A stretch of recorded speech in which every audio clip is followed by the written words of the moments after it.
Papey, Opaite, Tentaraneta, Amondo Tamareme Guasu, Opaite. Bueno, como están todos, les mando un gran saludo.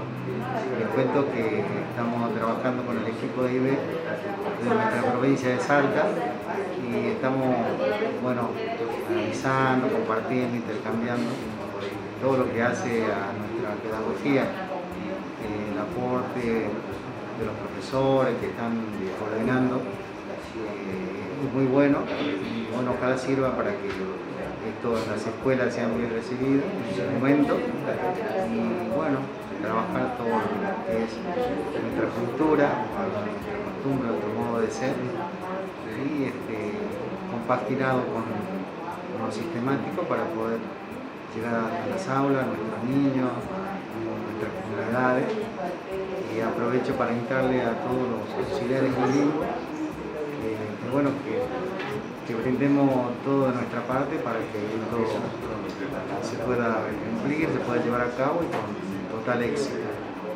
Felicito al equipo de IBE, encabezado por el profe Álvaro y bueno, todo su equipo, por permitirnos compartir saberes ancestrales y en concordancia con lo sistemático. Muchas gracias a todos.